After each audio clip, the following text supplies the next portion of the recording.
జై శ్రీమన్నారాయణ. శ్రీమతే రామానుజాయ నమః. శ్రీ వైష్ణవ సంప్రదాయంలో సర్వకాల సర్వావస్థలయందు పలికే దివ్య నామం జై శ్రీమన్నారాయణ. శ్రీమన్ అనంటే శ్రీ మహాలక్ష్మీదేవిని ఎల్లప్పుడూ తన వక్షస్థలంలో ధరించినవాడు అని అర్థం. నారాయణ అని అంటే సమస్త జీవులకు ఆశ్రయమైన పరమాత్మ అని అర్థం. శ్రీదేవి తాయారితో ఎప్పుడూ కలిసి ఉండే పరమాత్మ కనుక ఆయనను శ్రీమన్నారాయణుడు అని పిలుస్తారు. ఎందుకంటే శ్రీదేవి తాయార్ కరుణకు నిలయం.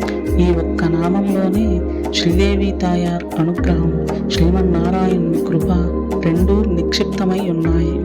అందుకే నేటి నుండి మనం కూడా భక్తితో జై శ్రీమన్నారాయణ అని పలుకుదాం. పెరుమాళ్ళ కృపకు పాత్రులమవుదాం. లోకా సమస్తా సుఖినో భవంతు. సమస్త సన్మంగళాని భవంతు. జై శ్రీమన్నారాయణ.